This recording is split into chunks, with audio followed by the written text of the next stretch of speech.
And now the mark. Oh! Oh! It went to 0.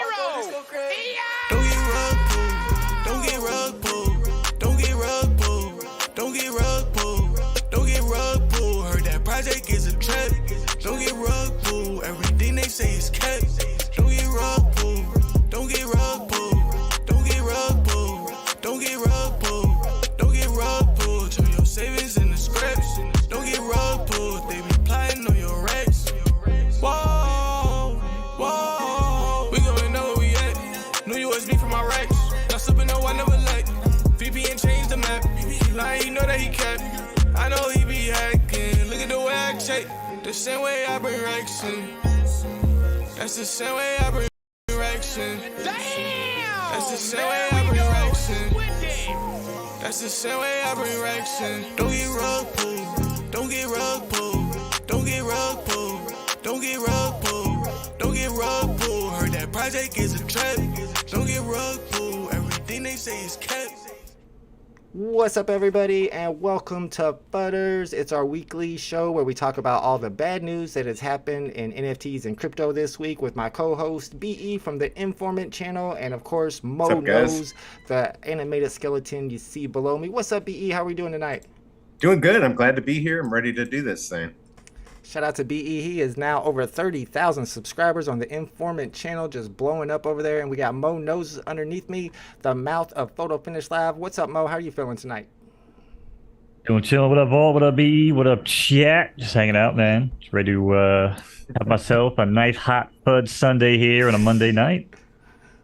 But let's go. Yeah, we don't have a guest today. I actually only invited one person this week, and I was going to get in to start inviting some other people, but I was really busy this week, so I invited one guy, and it was Rev Alex. Guess what? He said no. I don't know why or how. Why not? I tried. I really literally did. And he was That like, would have been dope.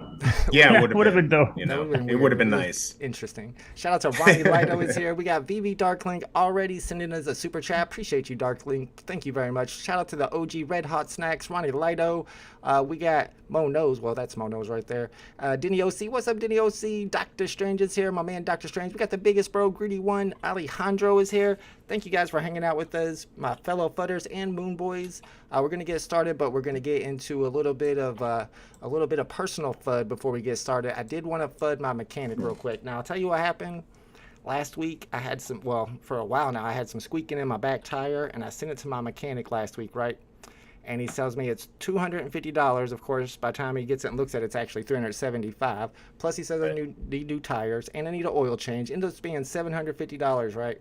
I get the car back, and tell me how. Now the front tire is squeaking, and I've been having this car for so long, and I feel like it's a big scam that anytime you bring your car into a mechanic, they purposely make something else go wrong so that you have to bring it back to get it fixed again and pay them more. Am I crazy, BE and Mo? Let me know if this is legit FUD, or is this something you guys have experienced yourselves? Yeah, I don't trust mechanics. And, you know, some people have friends as mechanics, and maybe you can trust them. I just don't trust them at all. They will F with your stuff. I mean, I was a mechanic. Yeah, definitely don't trust us. There you go.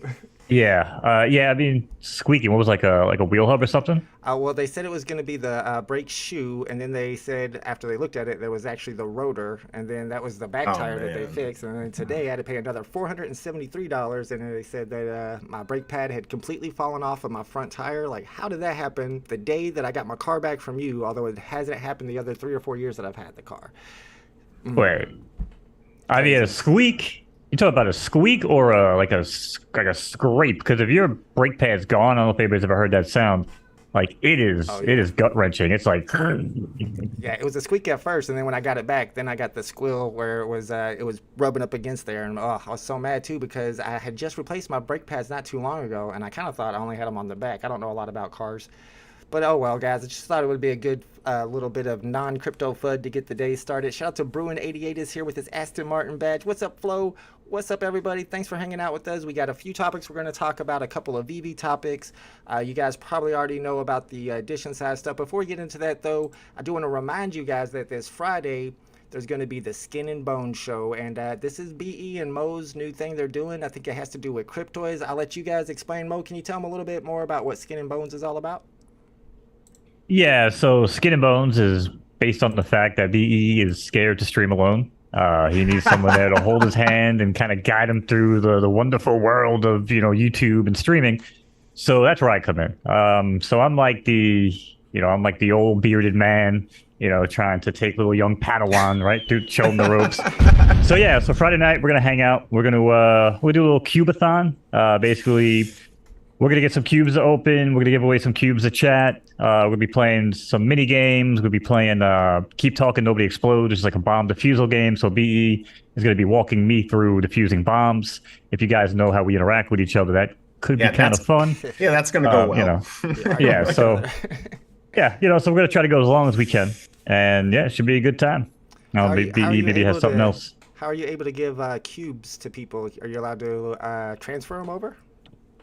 Yeah, well, we're gonna have like Steph and Poof, and they're gonna be on there some of the time, and they'll be distributing the cubes to the people who win. So yeah, and then of course we'll be opening ours. We're gonna do one of the cube openings. Mo and I are gonna do some type of contest, and whoever loses is gonna actually have to open their blister pack on the next cube opening. So if we get an Alter Grail, we're screwed.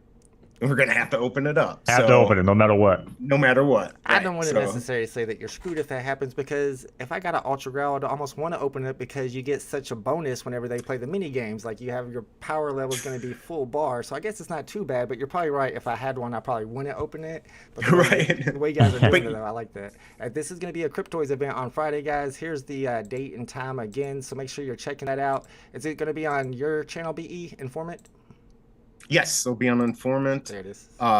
And we might stream it to Twitter just so people can click it to come to YouTube. Nice. We got to get all that set up. And then maybe on Mo's channel, I think we can do that too. So we're going to try whatever we can.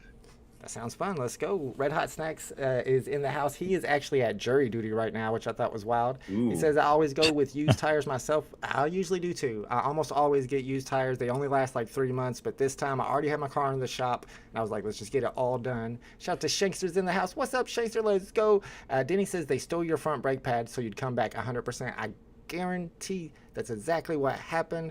That's FUD, and I'm mad, but it is what it is. Shout out to my homie Meta Lemon is here. Yeah, no guest today. As I was mentioning earlier, we did invite one guest, and it was Rev Alex G from the VeVe team, and surprisingly, he said no. So it is what it is. I was shocked. I'm sure chat's picking their jaw off the floor right now, but I was actually shocked he wouldn't come on. Yeah, no. Well, I tried.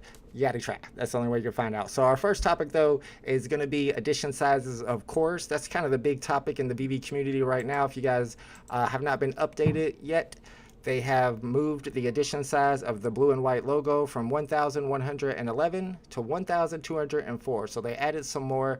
VeVe did tweet about what was going on, but it does seem like they didn't tweet about it until the community said something. Like they kind of wanted to go unnoticed. It seems like I don't know how they expect that to happen. Right. But they said here, understand the confusion. Unfortunately, these were under-minted, so a few were added to cover what was promised over a year ago to the Decon kickoff party attendees. Not a precedent for other collectibles. The blog was updated to reflect the changes on the waitlist test drop. So like they say there, this is not something that happens with other collectibles, but in reality, you got the Battlestar Galactica where they're apologizing once again. This was not too long ago. Heads up, the Battlestar Galactica emblem airdrop is complete. We realize that increasing the edition size is not ideal, so we are discussing further correction. So if you've done this before, people may be worried that they're going to do it some more in the future. I know one of the homies who collects last mints paid 1,111 gems for serial number 1111 of the blue and white logo, thinking that it was the last mint, but it is no longer the last mint. So I feel bad for that guy. So I want to go around the horn and see what you guys think about this situation, if you think it's FUD or if you think it's okay. Are you on VeVe's side when it comes to this, BE? No, I'm not on their side. On the Battlestar Galactica, what happened was people were going on and minting them for free. And my dumbass went on and I bought like number 50 for $99 thinking, oh, well, this is awesome. And then I couldn't sell it. I finally sold it for like $1 profit, like 3-4 months later. But yeah, this is ridiculous. I mean, I feel there's other drops they've done this. You can never trust that last mint. I'll never buy last mint on an airdrop. It's just too risky. And they've done it too many times. They keep doing it. It's not FUD. It's bullshit. Exactly, and I don't even understand why people collect last mints anyway. I may pay a little tiny bit more. Some people pay a lot for those, and it's not like the first mint where you actually get extra MCPP points for it. Mo, what'd you think about this development with the blue and white logos? Yeah, I'm not a huge fan of the last mint, but for anybody that might have... man, you suck. I love the last mint. Excuse me, BE, I was talking. The show's canceled on Friday. No more. Now I lost my train of thought. Yeah, so you know, if anybody messed with like psychedelics growing up, it was always nice to get like the last hit on the sheet, because that was like double, triple pumped. But this is completely different. I don't really care too much for the last mint stuff, but I do feel bad for the people. I think, did they originally think they were getting like a gold and silver logo from the decon, and now I guess it turned into a blue and white logo, and now the people that had the blue and white logos got screwed because they thought there was a certain amount. And now you wake up and there's more, which, saturates the market even more. We know how people love their scarcity here on VeVe. Yeah, so I don't know. I just feel bad, I guess, for the people. The one thing I will say about VeVe, the first time around, right, people were able to, like, screw the system or something, whatever happened. They did say this is not a precedent moving forward. They didn't say that the first time. And they're being real clear about that. So they don't really have another shot. If they do it again, you could take that Twitter and just show it to them all day, because I mean they're pretty much trying to say this is not the precedent. But it's VeVe. They'll probably do it again and again and again, and people will still give them money. But yeah, that's my take. That's what I would think. They might say they're not going to do it again, but whatever something happens and they undermint or overmint and they overpromise and people are going to be upset, what other choice do they have? Now, one other choice they might have had here is they do keep 90 for themselves, and instead of increasing the edition size, why don't they just give them their own stuff? Totally. What are they going to sell under the table then? Right, with their OTC deals, right? Yeah, they couldn't do it. Got to save those for the OTC. Just real quick, if I can, I know I explained the last mint. The reason I like the last mint, you cannot get number one. Nobody's going to get mint number one. Maybe they'll put one up. It's going to be so rare. You can get the last mint, all right? And a lot of times it's a clean number. It's 777 for the VeVe Red, secret rare logo. It's a cool number usually. And I just think it has a lot of significance in this world. Probably none of the other ones, maybe on comics, the last 10 matter, but on collectibles and stuff like that, I feel like the last mint is a great thing to have. If you can grab it, if you can beat me to it, do it. But don't. Please don't. Yeah, you're not wrong. There's even a guy named Last Mint Mick that collects the last mints, and it's kind of a thing to target for people who are mint collectors. Maybe they want to get all the last mints, and it's going to add demand, and of course the supply is only one, so the sky's the limit on the prices of those. Shout out to the Biggest Bro is here. What's up, Biggest Bro? What's up, Kryptoni's in the house? We were just talking about you before we started. We got Arthrice here who says the last mint is way better than number 41. Feel like you're stretching there a little bit. I agree. Yeah, but the thing too is you got to separate the airdrops from the regular drops, right? Regular drop side editions are locked. I mean, I wasn't really referring to those. I was just talking about the ones that you guys are saying, if they're airdropped and you don't know if they decide that they screwed up, right? Because they never really screwed up a comic drop. Like, it's either whatever 5,000, 7,500, 10K, right? Like, it would be weird if you wake up for a drop and it's like, wow, it's weird today. There's only 9,100 minted. Like, you might assume that there's just going to be another 900 that get minted to kind of make up the 10K. But the airdrop one, that's what I'm saying. I wouldn't really put too much emphasis on the last minute on airdrops. But yeah, for regular drops, I mean, with locked editions, I mean, I guess that would make more sense. Yeah, if they ever increased regular drop edition size, the people I guess the Moon Boys would still be happy, and they would all come up with excuses anyway, so not too much of a difference there. Shout out to Captain Obvious. Thanks for hanging out with us on FUDDERS. We're talking a little bit about VeVe edition sizes, and we're going to be talking about some other topics, and then we'll end up with talking about the waitlist style drops and the glitchiness we have been experiencing during rebounds, which should be interesting as well. Anything you guys want to add to this topic when it comes to the edition sizes for VeVe? Alrighty, I still think the numbers are still going to pale in comparison to the amount of users long term. Just when people forget about their wallets, lose their wallets, forget about VeVe, die, all sorts of shit. There's just going to be so many lost, collectibles out there, and the amount of people that will come in over time. I still think the collection size we're seeing right now are pretty small, especially, by the way, for my girl America Chavez, which, if you look behind me, I did find a traveling circus here on the moon, and they worship my girl America Chavez. All right, so No Russian Sputniks up here. It's my girl, Mia America Chavez. I think she's doing a cheerleading basket pyramid drop right now, if I'm not mistaken. Yeah, like she's showing off. Yeah, that's what she likes to do. But anyway, yeah. So just wanted to kind of tell you guys where I'm at. So, Mo, are you saying that you think, and I'm not for sure if this stream might know, but is that the plan if it's like the 2-year cutoff that they mentioned in the terms of service? After 2 years, if an account is inactive, they just burn those NFTs?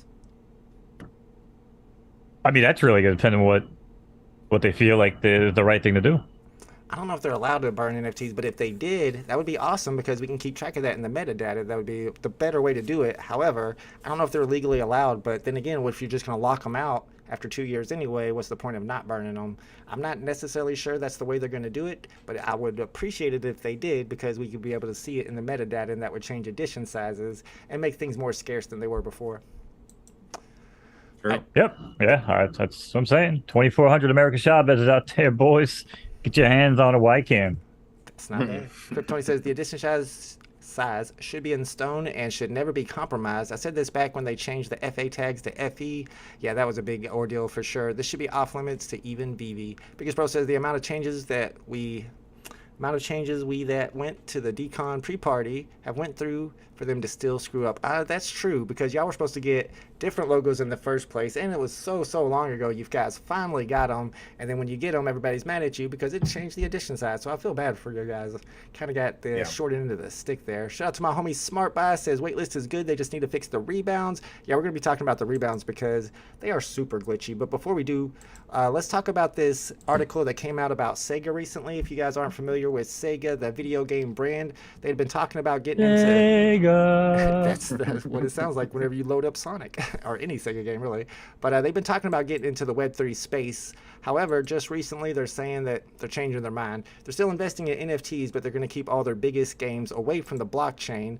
And their chief operating officer is really fudding play to earn games in particular in NFTs, saying that play to earn games are just boring. He doesn't see the point of them anymore. So looking at this article, there was 2 paragraphs I wanted to read to you guys so that you understand what we're talking about, and then I want to see what Mo and BE think about it. Utsumi is that Sega co-chief operating officer. He said that Sega was shelving plans to develop their own blockchain games, but that they're going to continue to invest in technology and offer their lesser franchises to blockchain games developed by third parties, which is kind of cool because you can have characters from games that you know, like Three Kingdoms and Virtua Fighter series, that can be used for NFTs by external partners. And their trademark filings last year included one for a Sega Classics NFT collection.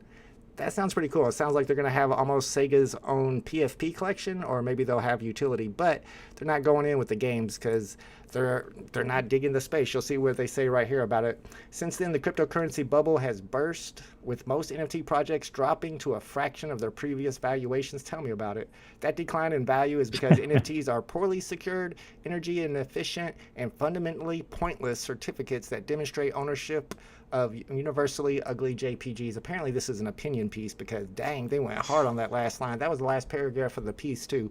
All right, MoKnowz, what do you think about this article and Sega's decision to not pursue NFT gaming on their platform? Well, I mean, first and foremost, Sega doesn't really have a platform anymore. It's not like they have the Saturn, Dreamcast, successor and everything. True. I mean, they do make games, for other platforms. It's kind of weird though with the gaming scene with NFTs because I'm a hardcore gamer, right? I mean, I've been playing Mario Brothers on ColecoVision since I was 2 years old, staying up to 4 a.m. Like, yeah, I'm that type of degenerate. But I've also been the NFT, Web3 degenerate. So I think when you look at how they're trying to combine the two, yeah, it is a joke. And the fact that they even say universally ugly JPEGs is pretty much tells you all you need to know. They don't know shit. Right. When games like Dead Drop come out from Dr. Disrespect's Midnight Society, someone who understands gaming, worked with Call of Duty, but also understands that the whole entire industry is a sham. It's just a money grab. It's no different, actually, than most NFT projects, honestly, except they do it right out in the open with microtransactions and loot boxes, right? So when it comes back to what we're going to see in NFT gaming, in my opinion, is you'll see all these other companies, like not their major franchises from Sega, are going to take a shot. And if anything, Sega win-win because they get these new franchises that blow up because of blockchain gaming. If it becomes successful from games like Midnight Society with Dr. Disrespect, you have obviously Nike going in with EA now. Who knows what's going to come from that? But in the background, don't forget, Sony still investing in blockchain technology and NFT gaming. Microsoft still investing in blockchain and NFT gaming. As long as those two major players continue to do this, Sega will continue to monitor the situation, and you might see Sonic the Hedgehog NFT edition. But it's going to be a real sketchy space going forward here for another couple of years, because just like most NFT projects, a lot of game companies are going to try it. They're going to fail. They're going to go out of business. I mean, there's a whole list. I mean, go look at like what CryptoStash reviews. I mean, I love CryptoStash, but Web3 gaming is shit. Half those games that pop up on these lists, they're gone. They're gone in a couple of weeks. There's very, very few that remain. And then when somebody's going to come to Microsoft and be like, yep, thanks for the blueprint. And they're just going to clean house and they're going to do it right. And then all this is going to be on MoPoint. Yeah, it's going to be interesting what Sony does, because they've already filed for the patents and got the patents approved. So they are aiming towards it. And it seems like a company like Sega should be following in PlayStation's footsteps. However, they seem to think they think lesser of NFTs, at least for their games. But the fact that they're doing the Sega Classics NFT collection is pretty interesting. Hopefully those would have utilities. If we had like Virtua Fighter NFTs that you could fight each other in AR, kind of like VeVe was going to do with Street Fighter. Do you think that's even a thing, BE? And what do you think about Sega saying that they're not going to be adding the NFTs to their games? I mean, it'd be nice if we could do the Street Fighter thing. First, just real quick, that the earn to play, maybe I'm old, but it works, right? They make a crap load of money on it. So he can say it's boring or whatever. It doesn't matter if he's this old guy who doesn't understand the new kids. It's really pretty stupid. I don't think it's boring at all. The other thing is that NFTs do not always have to be money. I mean, they use them for sports tickets, right? To get into a game or to buy homes, they have it. It doesn't always have to be related to making money. I understand that's like what we like with VeVe. This is one of the reasons, I'll go plug Cryptoys. It's one of the reasons I like them, that they're not focusing on that as much and focusing more on playing with the toys. If we get away with this idea that every NFT out there has to be about making money, I think it's going to work a lot better. More people will adopt it. I don't know what this space is going to do. Again, I said it last week, the cream rises to the top. The best stuff is going to be there. And Sega's going to be stupid if hopefully they're prepared, and Mo's right. They'll probably be ready to do the right thing if more people get involved and come back to NFTs. But I don't know where this is going. A couple of years, though, I think we'll all be using NFTs. We just won't call them that, and it should be something good, I think. And not about money. Absolutely. Everybody always says that gaming is the way that NFTs are going to get mass adopted. Gaming is the biggest, is going to be the biggest crypto coins too. The gaming coins are the ones that are going to take off in the next bull run. And everybody's focused on this. And I think they're right to focus on it because there's a lot of opportunity there. And these big companies are getting into it. Now, Sega might be bowing out, but it's not really a big company. PlayStation is going in. Microsoft is going in, like Mo said. Let's check the chat. What's up, everybody? Thanks for hanging out with us. Kryptoni says, gaming will come around when the money talks loud enough. We are still in the infant stages. All that needs to happen in Epic Games, adopt blockchain technology. And they're kind of already working on it by getting that partnership with Dot Swoosh. But as Mo was talking about also how all the games kind of look like crap right now that CryptoStash plays, that's because it takes 4 to 5 years to develop a AAA game, and NFTs have been around for like 2.5 years. We need more time. They're still developing the good stuff right now, in my opinion. Red Hot Stack says, my friends tried to KYC, and I don't think it went through, so they may just... Hold on. We don't normally do this on Fudders. What games are being developed? Don't even throw Star Atlas out there, because that game runs at like freaking 6 frames a second on even like the greatest PC in the world. What games are we actually talking about? Because I fail to think of, again, outside of Dr. Respect's game, I'd love to hear some games I need to check out, even from chat. It's secret, bro. They don't tell you about the games until they're ready to bring them out. They can't let you know what's going to be coming in 2 years. No, that's not how gaming works anymore, Volt. That's how it used to work. See, when we were growing up, that's how it used to work. Now they throw bullshit demos at you, and we freaking beta test the damn shit for 4 years, and then we finally get the final version. That's how it works. Shout out to the Fromy, by the way, Frocomi. You know what I'm saying? It's like, yep. I'm telling you, man, like there's a new era, like where the paid beta testers. That's why these companies have no money You know what I'm saying? Like, I'm just saying, I love, people that cover Web3 games, but it's like, man, every time I see these, I'm like, oh, shit. I could make this an Unreal Engine in like an hour and a half. Obviously, maybe I should start ripping people up too, but I have a conscience, so, Yeah, I'm not sure where the games are, but I feel like they might be coming. Hopefully the big companies like the PlayStations are working deep on some stuff, and they might even be putting out demos of games that'll be NFTs later, but not telling you that they're NFTs right now. Let you play the demos. For all we know, GTA could come out with some type of cryptocurrency or NFT integration, although they've already kind of said that they're not going to. Maybe the next Grand Theft Auto or maybe the next Grand Theft Auto style game will come out like that. Maybe they're working on it right now. We don't know for sure. Kryptoni says, and this is a good point as well. What's up, Suwal? Thanks for hanging out with us. Kryptoni says we will just create our own games. They're going to have a lot of open source in there. We have to understand it's supply and demand. If there's a big demand for crypto and gaming, someone will fill the void and make the money. Trust me. Absolutely. That's 100% true. Right. What's up, my man Jeff? He's talking about Gala. See, I hear about Gala games a lot. I've never looked into them. I don't know a lot about them. He says they have some stuff. Yeah. They have some stuff. But I don't know if it's actually Gala, but a game called Grit. It's on the Epic Store. Again, the game runs like dog shit. What's a BR, with NFT integration, and it's something to keep an eye on, But it's one of the few. That might be Gala. And of course, we can't talk about Web3 gaming without mentioning one of my favorite Web3 games, and Mo's #1 favorite Web3 game, Photo Finish Lab. It looks great. It's a simulation style game. It's a game that you could technically be on console without NFTs. That's how good it is. So they're out there, but horse racing is not probably a big thing to get a new audience. And people are looking for the first person shooters, and those are going to be harder to develop. True. Yeah, 100%. Yeah. Flo says, what you hate, Illuvium, 3 games. I think Illuvium I tried to play, and it was the dumbest looking game. And then another one was Blancos or something. Blancos. Man, Blancos. Blancos Oh, God. was, to think about Illuvium, though, honestly, the grand scope of Illuvium actually is brilliant. You know what I mean? But it could be one of those things where it's like, oh, my God, what PC game is it? It's been supposed to be coming out for like 15 years. They've done so many like fundraising, crowd raising stuff, and like it keeps getting pushed out. And there's like playable chunks of it that you can do. And it seems like the same thing with Illuvium. Like you just keep getting chunks of gameplay, which is cool.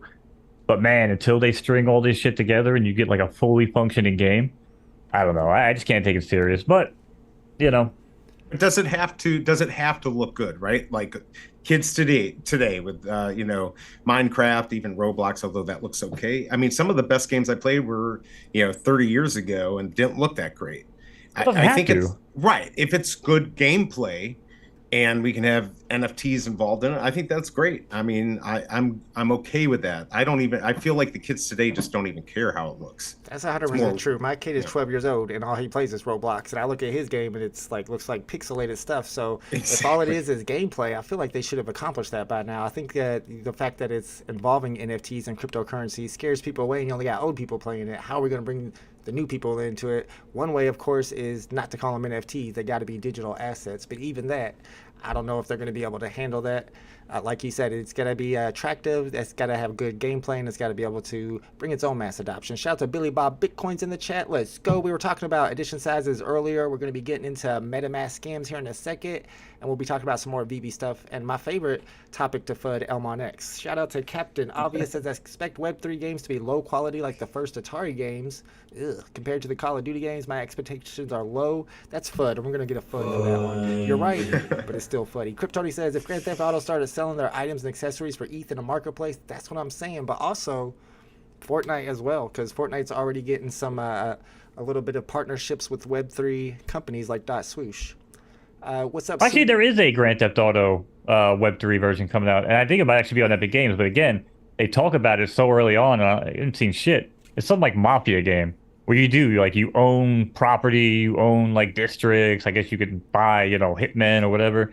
I mean, again, like these ideas, are kind of being floated around out there, but I mean, again, until they come to fruition, like you said, 4 to 5 years, right? I mean, yeah, I hadn't heard of that one. That sounds interesting. What about the other game, the troll game? Was it called like Up or something? Do you know what I'm talking about? It's got the Goblin Town. Oh, dude, going up, right? Up only. So, Up only is funny, right? Because all these, I wanted to talk about this last week, actually. I'm glad you mentioned it because I'm gonna play it. I beat the crap out of all those crazy games like Getting Over It and whatever. You want to be the Bashi. I love torture. But anyway, going up, right? It's all these people that are playing it and made it hugely famous on Twitch and YouTube. They're always talking shit about NFTs and this and that. What they don't realize is that they're actually playing the world's biggest advertisement for shit. What project is it? It's like Goblin an NFT Town. project. I thought it was Goblin Town. Goblin Town, yeah. They're playing like the world's biggest advertisement for an NFT project, and they're just sitting there being like, "Yeah, by the way, NFTs are trash," but they don't even realize it, and chat doesn't even realize it. I've watched all the biggest streamers like suffer through this game, and you never see people be like, "I can't believe this streamer supports NFT games," or like talk shit because they love if you mention that shit in like a Twitch chat. Oh, dude, they will go crazy if you mention crypto, NFTs, any of that bullshit. So what's the whole deal with Goblin Town? Did they like help sponsor it? Did they just gave it their license so that their characters can be in there, or are they part of the development? I guess there's no Web3 or crypto assets in it. It was something, I guess, where it was like public use or something. I don't know. I read an article about it. I meant to link it to you, I guess, last week for the show, and I blanked. Or maybe it was the week when BE was getting married. That might have been it. Yeah, that's really interesting because that's a really popular game. Like Mo said, a lot of people are streaming it. I've seen a lot of streams myself on it, and I was kind of freaked out when I was like, that's a Goblin Town game. I was like, what? Goblin Town, the NFT collection? Kind of blew my mind there. Shout out to Crypto Doozies in the chat. What's up, Crypto Doozy? I, too, do not know much about Star Atlas. I hear it's kind of nice, though. I'm kind of curious as to Sniper's comment here. He claims to have seen Mo's face. That might be FUD. I don't know if that's true. He says it's exposed. You can find my face. Yeah. When was this? That's not his real face, right? He's not really a skeleton. Let's see. MoKnowz explaining a little bit of Star Atlas. That it's a regular PC game. It's got really good graphics, and is it Web3 integrated, Mo? No. Somebody in chat thought I was talking about Star Atlas. Oh. I was talking about Star Atlas earlier when I said it's a shit game that runs at like 7 frames a second, even on high-end PCs. There's another game that was on PC again. They raise so much money, and yet it's like it never comes out. So that's why I'm just not too hopeful on these like crazy NFT Web3 projects that have these grand wild ideas. And it's like, I don't know, man. It just all sounds like a scam. It might be FUDDERS' faults because that they're yelling at them to rush it, and they're rushing the game. And like, where's the game? The FUDDERS are like, why has the game not been released yet? We invested into this coin, and that might have something to do with it. They're rushing it, and they're not putting enough effort into it. I don't know. That's just my theory, though. Froey Comey's in the house. What's up, homie Fro? He says, what was the name of the game a while back where you purchased a condo penthouse in the skyrise? Yes, that is called Infiniverse, and it's on the app called Multiverse on Oculus Quest. Haven't been on there in a long time. I think Kryptoni has some land in there too. We even built our own VeVe city. We got a big high rise. I checked it. It's been several months since I checked it, and it's grown a little bit. And that stuff's worth a lot. I don't know about money, but it's worth a lot more than what I paid. Like I put in like 20, and technically it's worth like 400 now, but you can't cash out or anything. However, they do say that they plan on connecting it to the blockchain eventually. That's the whole goal of it. Jeff says Gala has Walking Dead and Spider Tanks. I haven't played, but I heard it was good. They got Walking Dead, the NFT game. That sounds interesting. I didn't hear about that. Yeah, it looks okay. I was gonna get into it. Spider Tanks I have played actually. It was pretty boring. It was a good game though. Dayton Arena? That was actually a fun game. It was like an arena type shooter game. But all these games with coins that run the economy for the games, I don't see the point. And that's why I think Sony and Microsoft are just going to dominate that whenever they take over. Because why the hell do we need these coins? They'll be like, well, we're going to set up scholarship programs for young boys in Thailand, and we're going to give them like gaming scholarships. It's like, okay. Well, how about we don't do that? And how about we just charge for the game and we just, buy and sell skins like normal fucking people? I don't know why we're setting up like educational farms for people, to be playing video games like that. But that's usually what the economies or the tokenomics for these video games are. Or some sort of staking procedure, which I think is like illegal now, right, in the United States. So it might be because the SEC is coming down hard on that. I felt like the coins were supposed to be so that users could earn coins and cash them out and actually make real money from the games. Or is that a pie in the sky idea right there that's never going to happen? Hopefully one day, like on Grand Theft Auto, if I become a millionaire, I can withdraw my $1 million. But that's, cash out. That might be way out in the future there. Hey, we can cash out on VeVe, so it's a thing. You might have to KYC on a video game one day. What's up, Majestic says most people think NFTs is just a PFP like Bored Apes. That's true. I was actually I pulled a Silicon Secure and I was in the hospital and talking to the nurse about NFTs. And of course, that's what she said, Bored Apes. I'm like, no, those aren't the only NFTs out there. You got to understand there's animated 3D premium digital collectibles from licenses like Disney and Marvel, and I had to get her all into the whole VeVe. I think she downloaded the app and everything. I wasn't trying to brag about it on Twitter like everybody else, but I did my part as a fudder. All right, shout out to my homie Cameron Crawford is here. Good to see you in the fudder stream, my man. Let's go. Red Hot says, oh, thank you, Red Hot. Appreciate you. Majestic says, so how long until Ready Player One? Like David, you said? Soon. BE, give me a date. Give me the year, the month and year where VeVe becomes Ready Player One. 2099. Jeez. I'll be gone. 2035 latest. Yeah, I mean, technology moves fast, and now they have AI to help technology to move faster. So maybe it'll go faster than we think. Biggest Bro says, isn't it funny that no one has cash out right now? That is not funny at all, sir. That's Bud. Shout out to Crypto. Yeah, it's a good selling point. You know who does have cash out, though, is Photo Finish. That's nice. It's interesting. Hey, he's got a point there, and I'm not going to lie. I did pay $60 to breed our horse Joyride, and her filly came out really good. I got it listed on the market for $900 right now, and it could sell. Let's go. I've seen other ones in that range at the A- level. Let's see. Jeff's talking about young boys from Thailand for some reason. Crypto Doozy says, Poca No, I was talking about the apprentice. What the hell they call like the apprenticeships, whatever they do for like these games. And you know people are going to do that when it comes to play to earn games. They'll just sit there and make that their job. And I don't see why not. If I was in a third world country, that would be a great job to have, right? Yeah, totally. Yeah. Crypto Doozy says Polka City with the L. So like you're going to be playing polka there. Looks promising. Haven't kept up with that, but you can buy NFTs like a hot dog truck and sell hot dogs in the Gameverse, or open an auto body shop. Ooh, that sounds really cool. That sounds like Second Life kind of. I haven't heard of that myself either. Wonder why they call until it. You see it and it looks like a freaking PlayStation 1 game. Yeah. You know what I'm saying? It's like, yeah. They need to get the graphics up.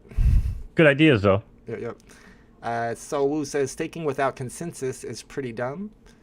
And Jeff says Ready Player One is beta for the Matrix. Like, come on, man.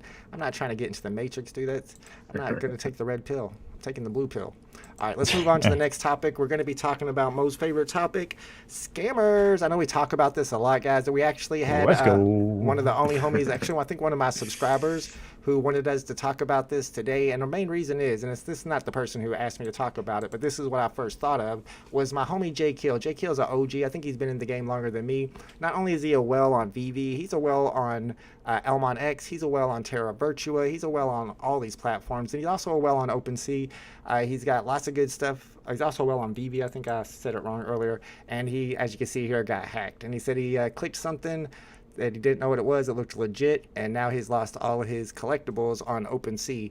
And you can see here where he goes into a little more detail. He says it's really my Trust wallet that was compromised, not his OpenSea account. Once inside my Trust wallet, they gained access to my OpenSea and transferred all their grails away. And I know how it feels. I personally owned a couple of the Broken Crowns NFTs that a lot of people in the community owned from Crypto Crowns, and I was a big fan of those. They're worth a little bit of money, and I got my account hacked, and they stole those, and they were still transferring stuff out. Luckily, I saw it happening, and I went in there and I locked my account, my OpenSea account, and I can no longer access that unless I go to a person who verifies your signature. I got to write a whole letter. I got to get it notarized, and I got to mail it to OpenSea to get my account unlocked. So I just created another account. So I know how this feels. I feel like that it's really real FUD, because you can't have mass adoption if everybody is getting hacked. However, on VeVe and Cryptoids and places like that, it's a good thing on their side because they don't have that same problem. They have that closed ecosystem that doesn't allow those things to happen as much. They still happen every once in a while. However, that's kind of we don't want them to stay like that. We want them to be interoperable, but if there's going to be so many scams, can they even be interoperable? So there's a lot of ways to look at this problem that we're having with so many scams when it comes to OpenSea, but not just OpenSea, the NFT industry in general. Yeah. Yeah, no, it's all of them. And here's what I don't understand. We already know the FBI, whatever, they can find you, right? They're going to find you. The reason we like the blockchain was to stay hidden. Maybe that's not a thing anymore. I mean, if we can tag these items and somebody steals them, you can find them and give it back to the people. I mean, right now, the people that are doing a lot of this NFT stuff are scammers and they're money laundering. Maybe we just get away from that. Again, we already know the FBI has found people who stole Bitcoin, all of these things. So they'll find you. If they want to find you, you're not going to hide your money through NFTs and cryptocurrency. So if we get rid of that factor, we'll probably bring in a lot of people because you could have a serial number or your mint number or whatever it is that's tied to you. So if somebody was to steal it, then somebody could go after them and arrest them wherever they may be. Hopefully they're not in a country that doesn't have Interpol or something like that. But yeah, I think it's a scary problem, and we're never going to get mass adoption unless it gets fixed. Yeah, that's what people associate NFTs with now, pretty much is just scams, and they're right to, because there are a lot of scams out there, not just the rug pulls, but scams like this, people getting their legitimate accounts hacked and their stuff taken away. However, I don't know if, the blockchain's forever. We're supposed to be super, super secure, and you should be able to trace it back, like BE is saying, and find the scammers, but they never do. Mo, do you think they should maybe put out, I would say, regulation and have a certain department that is just involved with going out and catching scammers on the blockchain? However, that would just be for one country. It's not like you can set up a world organization like that, right? I doubt it. I think the sad reality is that scammers have existed since the beginning of time. I'm sure at some point there was some caveman getting screwed out of a rock. So I would have to believe that. And again, this is no disrespect to Jay Kill. I mean, I'm sorry it happened to him, but I do tend to still believe that greed is typically involved when these things happen. Unless it's something that's really malicious, where it's like they go out of their way to get into your files. I mean, that obviously is not what I'm talking about. But if you're at a point where you start clicking on things, I mean, why were you clicking on things? Were you being told that you're going to get, entered into some crazy raffle? Were you going to unlock some crazy NFT package? And you were like, wow, yeah, I own that. Of course, it sounds great to me. The reality is when something sounds too good to be true, it more than likely is, okay? Maybe I'm just a pessimist in life. I'm 41 years old, been getting my ass kicked for a long time to a soundtrack, all right? I'm a musician. So when you start to, just take a step back before you start really clicking on shit, or use separate wallets, because like I said, I have created separate MetaMask wallets and got a little greedy, and guess what? Those wallets got drained. So again, it's not applicable to everybody. There's going to be some outlying circumstances, I'm sure. But for the most part, when I see it and I hear stories, it's usually like people just reacted so quickly, either trying to make money or, just do something that was probably too damn good to be true. But why go through all this? Why do we have to go through having 20 different wallets? We have one to get it, one to transfer. This is the fault of the whole NFT. It's the problem of this whole place. This whole space is that we have to have all these multiple wallets. There's no reason to have that. You don't. No, because we have to crawl before we walk. Why do we have T1 cables that we had to drill holes in the wall before we had Wi-Fi? Like these early adaptations have to take place. We have to make mistakes. We have to learn from our mistakes, and we have to create better ways to move forward. Being snuggled from Papa U's, Golden Bear arms, and under the safe umbrella of the VeVe wallet, right, where our collectibles are safe and our comics are safe. Same thing with cryptoids, as far as we know. It's just a little bit different of a ball game. But I think it's just. We have to take these steps. We have to make these failures along the way to kind of learn. I mean, I get it, but it all comes down to anonymity. I mean, unless you're trying to avoid paying taxes, which they're collecting it now. Again, there's no reason that these can't be locked down, or that if they get stolen, they can be traced. It all comes down to these scammers that are pushing this system. It does not have to be like this. I mean, I don't know. I don't get it. I don't like it. I think most people don't like it. There's no need to have multiple wallets and having stuff stolen. There just isn't. Yeah, definitely. No sense in it. They got to have somebody going after the scammers, and we got such good blockchain detectives that I think that's not too much to ask for. I think people can catch these scammers, and it would be nice if they had some type of government law enforcement help somehow. I don't know if that's possible, but I would have to disagree with Mo's point that he's making about it's these people's fault that it keeps happening to them, because it even happens to the OGs that have been in this longer than us, even the Bored Ape owners. And I'm going to show you, it happens so much that this GIF is now a new thing that's been going around Twitter. This GIF it's titled Bored Ape Yacht Club Holders When They See a Suspicious Link. And what do they do when they see a suspicious link? The Bored Ape Yacht Club holders, they dive right in. And it's so prevalent. It happens so often. It's even getting oh my memed god. now. So it's like, I don't know, man. Everybody is getting caught up because these scammers they're good. They're finding ways to scam you that are completely different. Like I saw a new scam that was going around where they actually...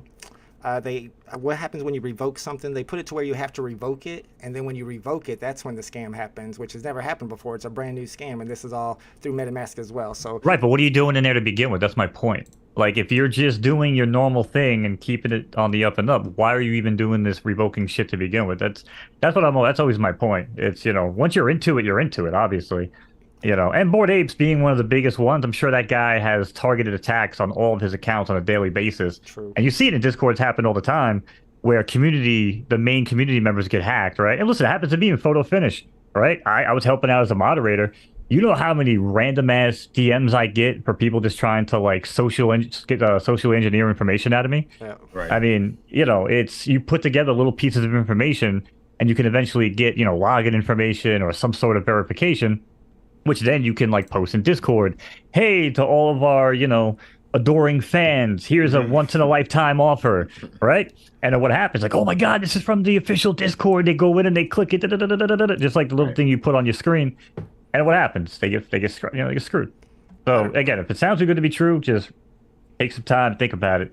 That's just me. That's 100% true. During the bull market, I'm sad to say, like, a lot of people posed as me in my Discord server and scammed a lot of people. People made 10 times more money pretending to be me than I will ever make. 100%. People were scamming like partner statues pretending to be me. Yep. And they would note the time that I went to bed and would like wait an hour later, because I would go to bed like at 9 or 10. So they come in at midnight and pretend to be me. And I would warn people, but these are a lot of new users coming in at the time, so they were susceptible.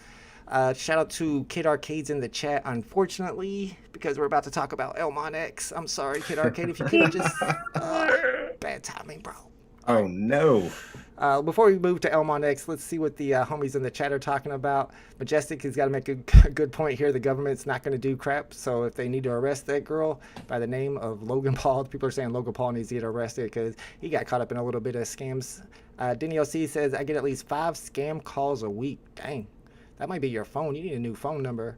Dr. Strange says the homie Franelations. Yeah, that's an OG too. Also got hacked. A lot of OGs getting hacked. I mean, if they're getting hacked, then I don't feel safe. So Woo says always remind your old parents not to open every email that is sent to them. Yeah, that's a good suggestion for sure. Fro says, did they ever catch the guy or group who were behind the huge Dirty Gem scandals on VeVe? I saw his picture posted a lot of times. I highly doubt they ever caught him. Did you guys remember seeing that picture posted around? And do you know anything about whether he got caught or not? I have no clue if he got caught. I remember that picture, though. No clue. And I don't even necessarily know that's the real guy, but it probably is. I don't know. So I doubt he got caught, and that's the sad part about it, especially if you know who the person is. So Will says, not even Google can protect your Gmail from your clicking any links in your email. That's 100% true. Doozy says, it's the same thing when MP3 players came out. So many players to choose from, and eventually the iPod, the iTunes took over all. Yeah, there's always a winner when it comes to this type of competition. Let's go. All the Rip Zune player. Kid Arcade says, getting scammed is scary. That's why I never click on anything. Yeah, and even Jay Kill sent me a DM afterwards. He's like, I remember you telling me hundreds of times to stay away from OpenSea. I should have listened. He sent me that DM because I always say I don't mess with OpenSea crap. Flo says Mo is 100% correct. No way. Let me see. Are you sure? I have my main MetaMask account from 2020, but my second one hacked back in the day. Yeah, if I had like a bunch of NFTs, I should have known this before, a bunch of NFTs on OpenSea, I would probably create a second account to do my trading with, and then I have something, I would send it to my main account. And I'm sure those people do it too. They just somehow, people are tracing those transactions, so they know if you have a second, if you're a big person with a big Bored Apes NFT. Doozy says, think of the NFT world as a third world country. It's the Wild West. It's 100% the Wild West. Shout out to Super Arsenals in the chat. Let's go. All right, we're going to talk about close your ears, Arcade. We're going to talk about ElmonX. And I'm not going to lie to you, I like to FUD ElmonX. I'm not a big fan of Jacob Elmon himself, just because we got into a little bit of a silly argument. However, a lot of people are upset about the way that they ran their whitelist for the King Tut thing. What they did is they gave you a whole entire month, I believe, to go out and just advertise their stuff as much as possible. Just tweet about ElmonX as much as you can, and maybe we'll pick you. And they handpicked the people who got the whitelist to get this King Tut NFT. And what's really funny, if you look into some of the people who got selected, I won't say any names, but they did not tweet half as much as a lot of people that didn't get selected. And the people who did get selected, who didn't tweet as much, are people who are known as whales in the community. Some of them are influencers, and it all seems a bit shady to me. Maybe that's just because I'm not a big ElmonX fan. Mo, what do you think? We're still talking about ElmonX. No, actually, I kind of. I mean, I'm a huge King Tut fan. I love Egyptian history, and if I wasn't such a pussy and I get on a plane, I would love to go visit the pyramids and stuff. But I don't even like getting on a plane to Florida, let alone going over the ocean. Well, let me stop you real quick, yeah. Mo. I just want to point out, because I have to here. 2 or 3 days ago, I was on my Oculus Quest. I was going through the Bented Pyramid in Egypt, and I went through the Red Pyramid too. You can actually just go inside there. It's almost like you're there, dude. All you need is an Oculus Quest. It's virtual reality, bro. I have a quest. It's cool. I thought you were getting ready to tell me that you were flying an Oculus Quest, and that means it's okay for me to fly across the ocean. But I'm glad we didn't. I'm glad we didn't go down that road, because that just got weird. But yeah, okay. So that's actually good. I'm going to get that program from you and learn it, because that would actually be kind of fun.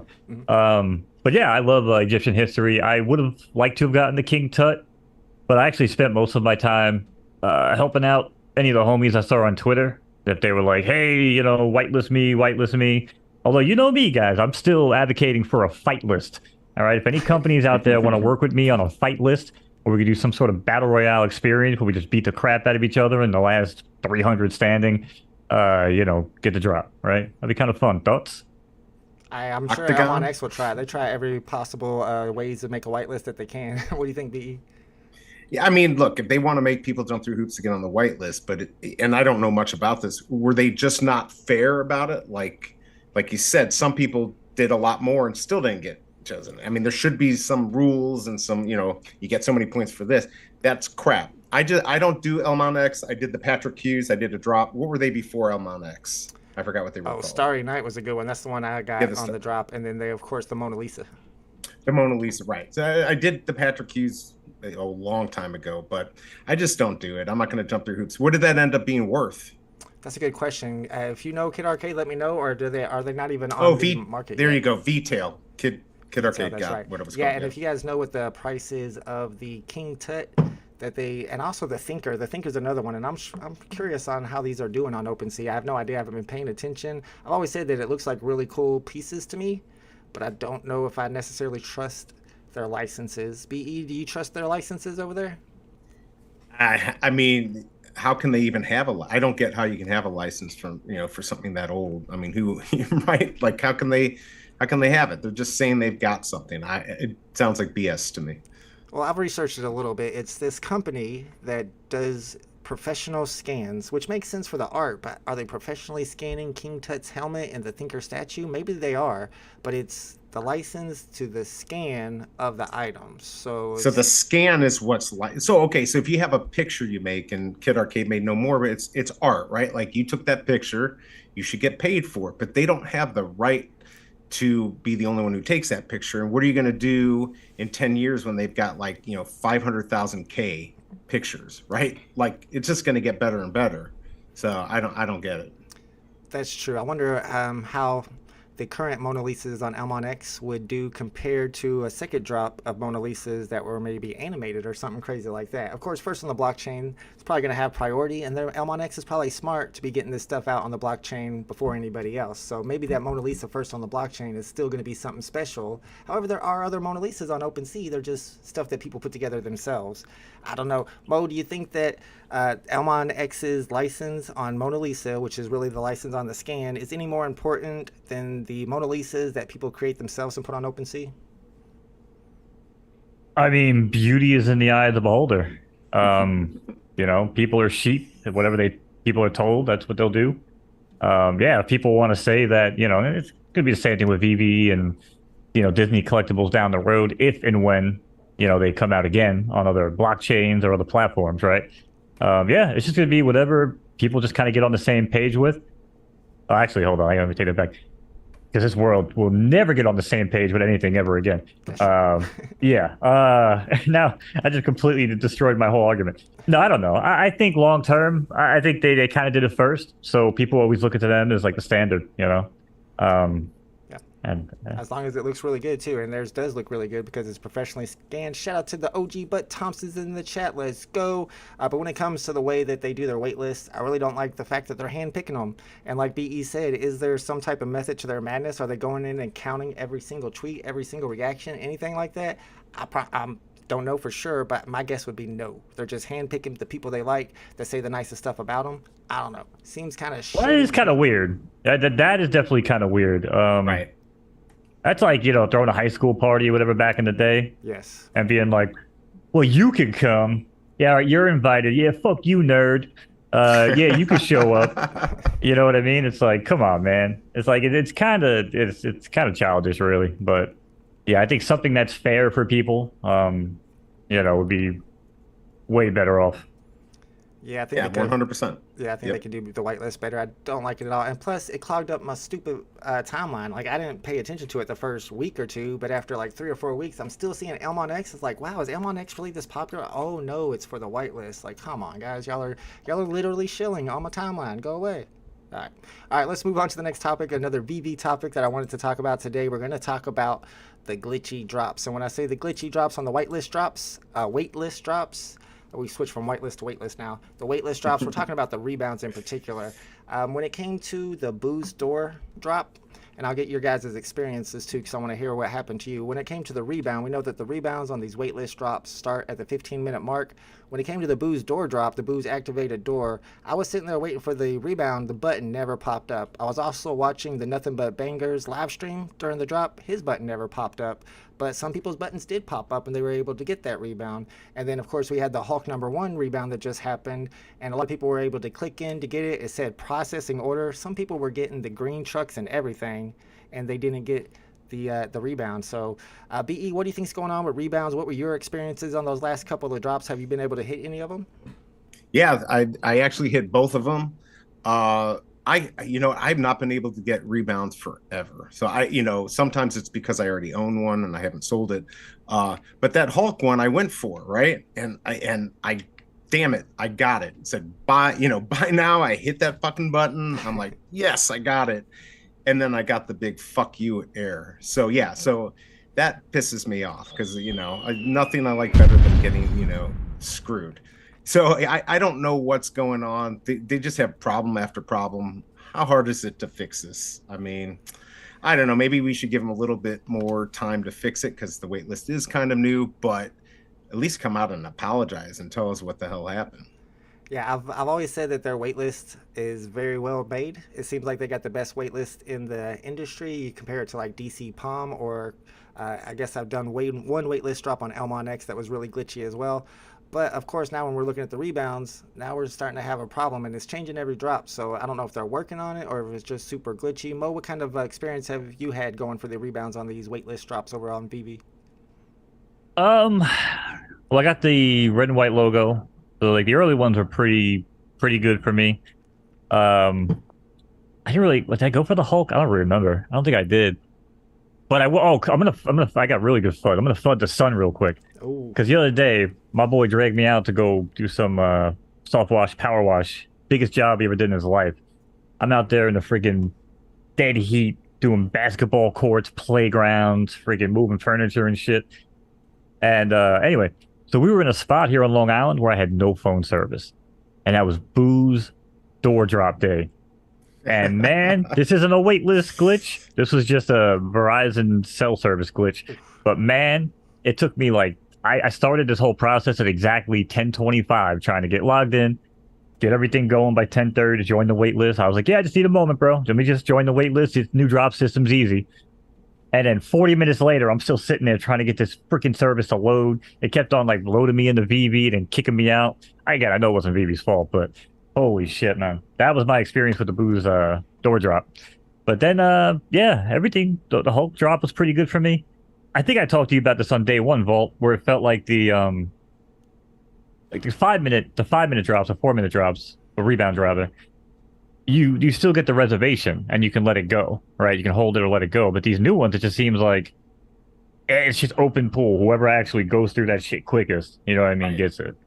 Yeah, and we were tapping on a particular button, a particular word that we knew where the button was going to pop up. So we were able to get that first button whenever the rebound began at 15 minutes really quickly. However, the next screen pops up and there's a buy now on that screen too. And I think it's the first person to hit that second buy now is the ones that get the drop because they sell out really quickly. There's not a lot of rebounds.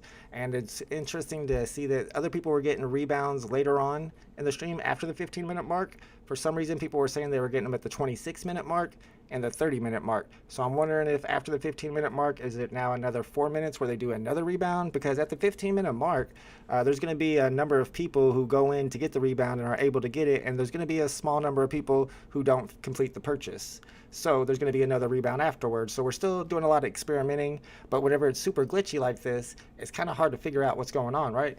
Right. Yeah, and it makes it tough.